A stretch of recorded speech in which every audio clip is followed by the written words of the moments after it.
बिस्मिल्लाहिर्रहमानिर्रहीम सल्लल्लाहु ताला अला मुहम्मद व अला आलिहि व सहबिहि व बारिक वसल्लम।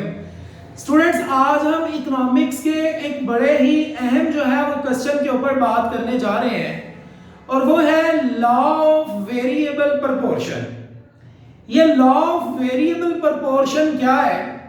एक बात आप याद रखें, पेपर के पॉइंट ऑफ व्यू से एक इंपॉर्टेंट क्वेश्चन है, लेकिन आपके लिए जो सबसे ज्यादा इंपॉर्टेंट चीज है वो आपका मैथमेटिकल इकोनॉमिक्स है। उसको जरूर अच्छे से देखें। उसके 4 छोटे छोटे लेक्चर्स जो है वो मैंने अपने चैनल पे अपलोड किए हुए हैं। आप जनाब उनको अच्छे से देख लें। 20 नंबर का आपका पेपर का पोर्शन जो है वो बिल्कुल तैयार हो जाएगा, किसी परेशानी की जरूरत नहीं। एक दो उसमें मैंने पास्ट पेपर्स को भी सॉल्व किया हुआ है और रिसेंटली जो आपका पेपर हुआ था उसको भी सॉल्व किया हुआ है। बहरहाल इसके अलावा भी बड़े सारे अहम जो क्वेश्चन हैं वो मैंने वीडियो की सूरत में जो है वो अपलोड किए हुए हैं। आप अपने उस टॉपिक का नाम लिखें, साथ में लिखें बाइल आफ्ताब तारीख, आपको टॉपिक मिल जाएगा तो आप उसको अच्छे से तैयार कर सकते हैं। आज का ये जो क्वेश्चन है variable proportion, law of variable proportion, ये मैंने आपके सामने जो है वो स्केच सा उसका ड्रॉ कर दिया हुआ है। अभी ड्यूरिंग क्वेश्चन जो है वो इस पे बात करते हैं कि ये किस तरह बनेगा। सबसे पहले याद रखें, आपने इंट्रोडक्शन पेपर में लिखना है इस वाले टॉपिक का। इंट्रोडक्शन लिखने के बाद आपने इसकी डेफिनेशन लिखनी है, फिर आपने असम्पशंस लेनी है, फिर आपने जनाब ये इसका शेड्यूल लेना है और उसके बाद आपने इसका डायग्राम जो है वो ड्रॉ करना है और ये आपका इसकी एक्सप्लेनेशन आप लिखेंगे तो क्वेश्चन कंप्लीट है। इंतहाई आसान क्वेश्चन है। चंद मिनट जो है वो आप अगर साथ रहेंगे तो ये क्वेश्चन आपका फिंगर टिप्स पे आ जाएगा इंशाल्लाह ताला। जनाब बात करते हैं लॉ ऑफ वेरिएबल प्रोपोर्शन क्या है। जनाब लॉ ऑफ वेरिएबल प्रोपोर्शन ये है कि जब हम किसी फिक्स फैक्टर ऑफ प्रोडक्शन पे, अब यहां पर आपके ज़हन में फैक्टर ऑफ प्रोडक्शन जो है वो होने चाहिए। 4 फैक्टर ऑफ प्रोडक्शन है ना, लैंड, लेबर, कैपिटल, ऑर्गेनाइजेशन। तो हमारे पास फिक्स फैक्टर ऑफ प्रोडक्शन एक होगा, उसके ऊपर जब हम वेरिएबल फैक्टर ऑफ प्रोडक्शन लगाएंगे उससे क्या होगा, आपकी जो मार्जिनल प्रोडक्शन है वो पहले बढ़ेगी, फिर जनाब वो कम होना शुरू हो जाएगी और फिर वो जीरो होने के बाद नेगेटिव में चली जाएगी। ये लॉ ऑफ वेरिएबल प्रोपोर्शन है, इससे ज्यादा और कुछ भी नहीं है। आप अगर इसको अपनी बुक से, जो भी आपकी बुक है वहां से आप इसकी रीडिंग करेंगे यही लिखा होगा। तो जनाब हमारे पास जो फिक्स फैक्टर ऑफ प्रोडक्शन है वो हम फर्ज कर लेते हैं जी हमारी जमीन है, लैंड हमारा फिक्स फैक्टर ऑफ प्रोडक्शन है। फर्ज करें जी 10 एकड़ आपकी लैंड है, आपने 10 एकड़ लैंड के ऊपर वेरिएबल फैक्टर ऑफ प्रोडक्शन लगाए।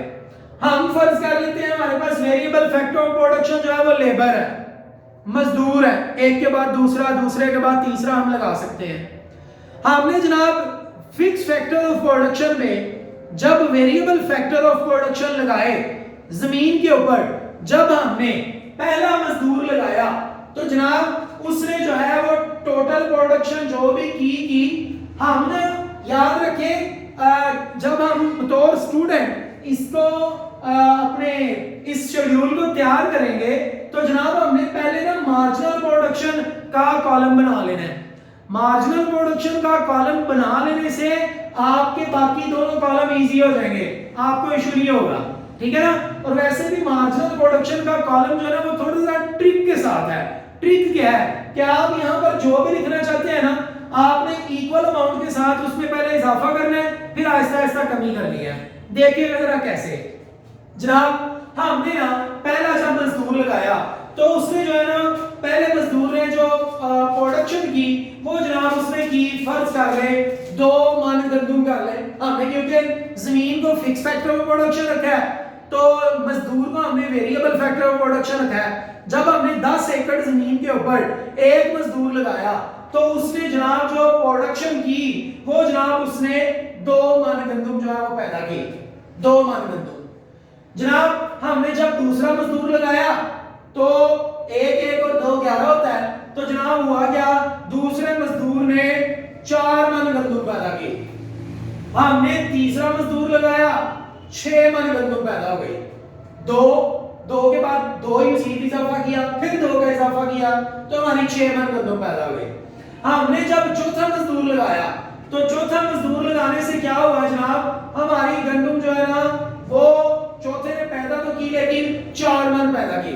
मैंने अभी भी आपको बोला है लॉ ऑफ वेरिएबल प्रोपोर्शन ये है कि पहले पहल हमारी जो मार्जिनल प्रोडक्शन है वो बढ़ती है और फिर आहिस्ता आहिस्ता मार्जिनल प्रोडक्शन कम होती है और एक वक्त आता है कि मार्जिनल प्रोडक्शन जीरो हो जाती है।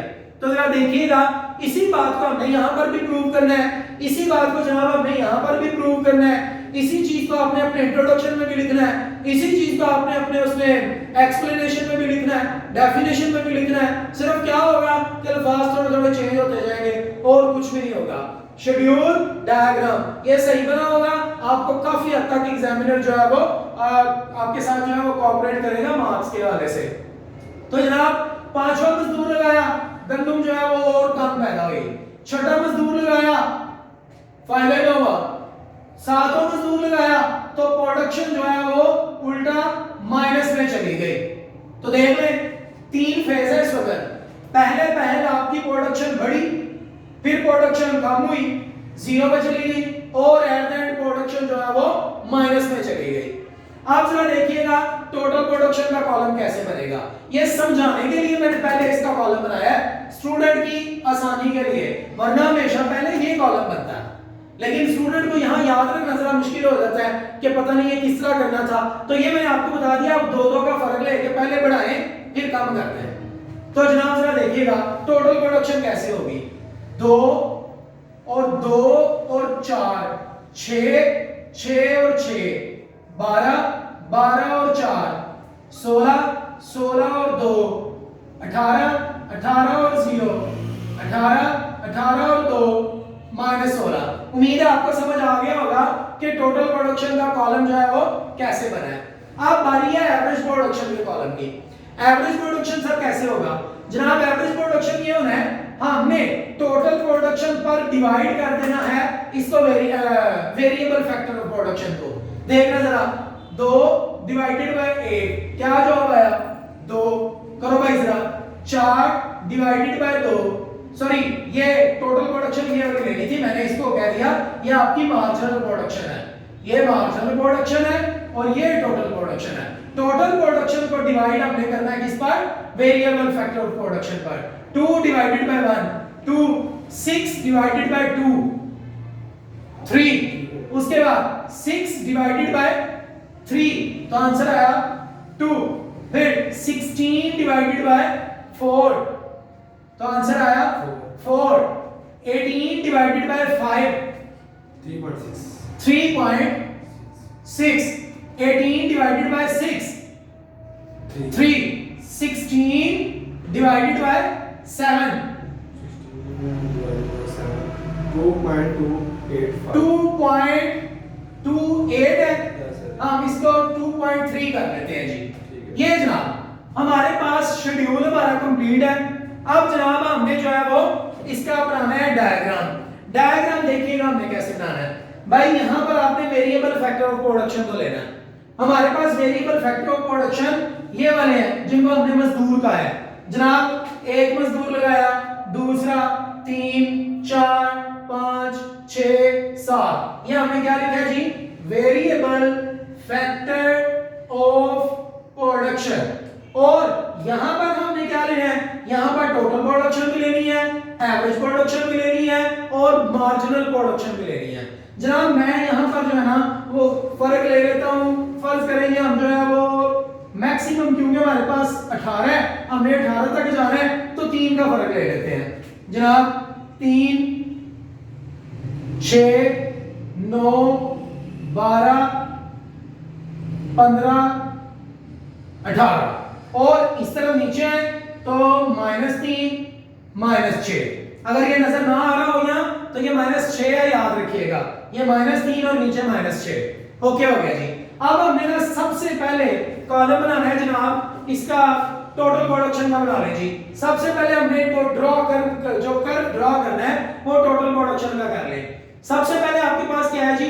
एक है पहला मजदूर है और टोटल प्रोडक्शन 2 है जनाब। पहला मजदूर और टोटल प्रोडक्शन 2, ये है जी पहला मजदूर।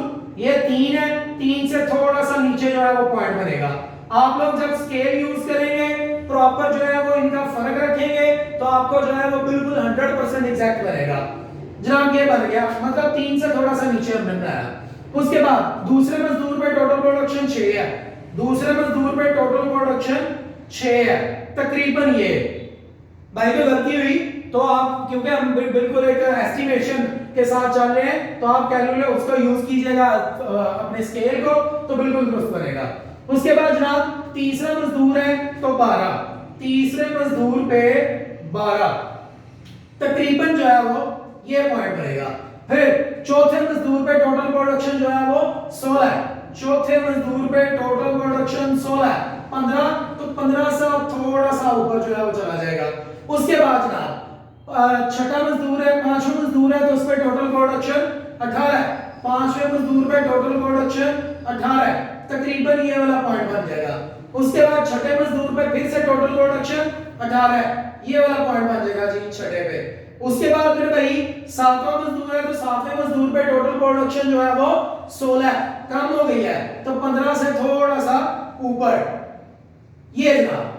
अब आप अगर इनको आपस में जो है वो मैच कर दें तो आपके पास जो है वो टोटल प्रोडक्शन का कर्व आया है, और आप जनाब इसको स्केल की मदद से मैच करें, इसको इससे, इसके साथ, इसके साथ, इसके, ये और ये हमारे पास टोटल प्रोडक्शन का कॉलम आ गया है। अभी एंड पे मैंने बड़ी इंपॉर्टेंट जो है वो चीज आपसे शेयर करनी है, इसलिए इसको तवज्जो से देख लीजिएगा। उसके बाद जनाब हमारे पास मार्जिनल प्रोडक्शन है, मार्जिनल प्रोडक्शन का कर्व बनने जा रहा है, इंतहाई आसान, रेड कलर के साथ बना रहा हूं, देखिएगा जी। पहला जो है वो आपके पास है 2, पहले पे 2 ले जी, ये पहला और यही वाला जो है वो पॉइंट इसका है, मतलब यहीं से शुरू हो रहा है, क्योंकि पहला जो वेरिएबल फैक्टर ऑफ प्रोडक्शन है उसकी मार्जिनल प्रोडक्शन भी 2 ही है, लिहाजा यही वाला पॉइंट इसका स्टार्टिंग पॉइंट बनेगा।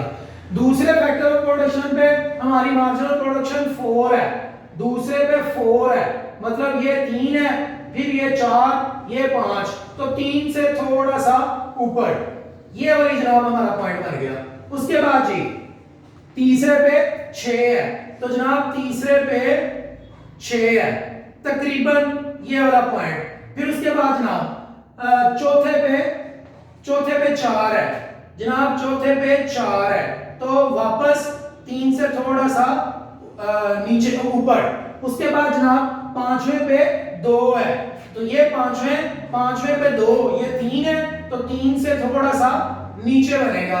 फिर उसके बाद जनाब छठे पे 0 है, तो जनाब छठे पे 0, तो ये देखें 0 ये है, लिहाजा इसका पॉइंट भी ये वाला बनेगा, साथ साथ रहे मेरा बेटा। उसके बाद सातवें पे -2 है, ये सातवें सॉरी, और ये -3 है, 3 से थोड़ा सा ऊपर, तकरीबन ये पॉइंट। अब ये वाले जो पॉइंट्स मिले हैं इनको आप आपस में मैच करें तो आपको मार्जिनल प्रोडक्शन जो है उसका जो है वो कर्व मिलेगा। ले जी यहीं से शुरू हुआ, ये इसके साथ, ये इधर, फिर ये 0 और फिर ये माइनस में चला गया। ये मार्जिनल प्रोडक्शन का हमारा जो है वो कॉलम है। उसके बाद जनाब हमारे वो कर्व है। उसके बाद जनाब तीसरा कर्व हमने बनाना है एवरेज प्रोडक्शन का। एवरेज प्रोडक्शन का कर्व वो भी इंतहाई आसान है। फिर मैंने आपको इसको 3 हिस्सों में डिवाइड करके एंड पे देना है कि देखिएगा इसमें 3 स्टेजेस पूरी हैं कि जो उसने बात की है डेफिनेशन के अंदर वही यहां पर पूरी है। तो देखिएगा बेटा हमने अब जो है वो एवरेज प्रोडक्शन का बनाना है। पहले पे एवरेज प्रोडक्शन आपकी कितनी है 2, तो मतलब आपका स्टार्ट यहीं से हो रहा है। आप ग्रीन कलर को यूज करते हैं तो जनाब देखिएगा जरा यही वाला 2 यहीं से पॉइंट स्टार्ट हुआ पहले पे, फिर दूसरे पे 3 है, दूसरे पे 3, तो तकरीबन जो है वो ये यहां बिल्कुल इसके 3 के बराबर बनेगा ये पॉइंट। उसके बाद जनाब तीसरे पे 2 है, तो तीसरा ये है और 2 जो है वो 3 से भी थोड़ा सा नीचे आ जाएगा। फिर उसके बाद जनाब चौथे पे 4 है, चौथे पे जनाब अली 4 है। ये यहां हमने गलत तो नहीं कर दिया, 12 को डिवाइड किया 3 पे, हाँ तो यहां पर जो है वो स्टूडेंट्स हमने गलती की हुई है, ये जरा दुरुस्त कर लें 3G। तो जनाब अली हमने इसका मतलब तीसरे पे 3 है तो हमने तीसरे पे 3 ही करना है। ये जनाब देखिएगा 3, ये 3। उसके बाद जी चौथे पे आप चेक करें तो वो 4 है, चौथे पे 4, थोड़ा सा 3 से ऊपर। फिर उसके बाद जी पांचवें पर हमारा कितना है जी 3.6, कम हो गया 3.6, 4 से थोड़ा सा नीचे आ जाएगा ये तकरीबन। उसके बाद जनाब पांचवें पे छठे पे फिर 3 है, छठे पे मजीद थोड़ा सा नीचे आ गया 3 पे। फिर उसके बाद जनाब सातवें पे 2.3 है, तो सातवें पे 2.3, 3 से मजीद नीचे। तो आप इस कर्व को अगर देखें तो जनाब ये वाला कर्व जो है वो आपका किस तरह से बन रहा है, हमने इनको आपस में मैच करना है। ये इधर से ये जनाब, फिर ये इक्वल है, नीचे आया, मजीद नीचे आया, मजीद नीचे। ये हमारे पास जो ग्रीन कर्व है ये हमारे पास बन गया है किसका, एवरेज प्रोडक्शन का। तो स्टूडेंट्स अगर आप यहां गौर करें, जो 3 बातें हुई थी डेफिनेशन में वही 3 इधर भी पूरी हो रही है उधर भी।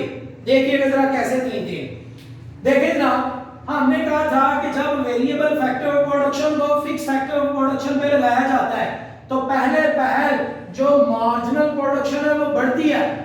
तो आप जरा गौर करें, ये देखें मार्जिनल प्रोडक्शन मुसलसल बढ़ रही है।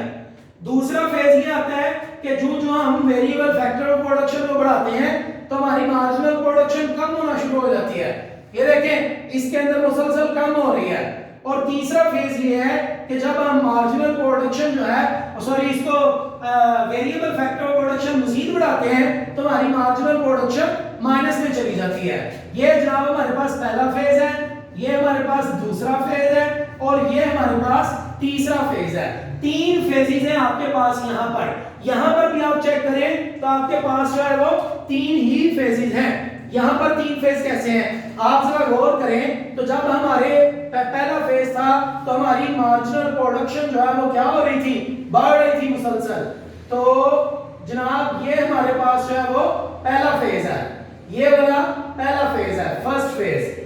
आप देखें इसमें आपकी ये जो रेड कलर वाली लाइन है ये मार्जिनल प्रोडक्शन की है, या आहिस्ता आहिस्ता बढ़ रही है। फिर जब दूसरा फेज आया तो हमारी मार्जिनल प्रोडक्शन जो है वो हमारी मार्जिनल प्रोडक्शन कम होना शुरू हो गई। ये देखें ये रेड कलर वाली लाइन नीचे आना स्टार्ट हो गई, एंड में 0 पे आ गई। और फिर उसके बाद जब तीसरा फेज आया तो ये आपके सामने तीसरा फेज है। तीसरे फेज में ये देखें आपकी मार्जिनल प्रोडक्शन माइनस में चली गई हुई है, एक्स एक्सिस को क्रॉस करके नीचे आ गई है। ये तीसरा फेज है। इसी बात को हमने एक्सप्लेन करना है। इसके अलावा आपने इसमें जो है वो असम्पशन ऐड करनी है।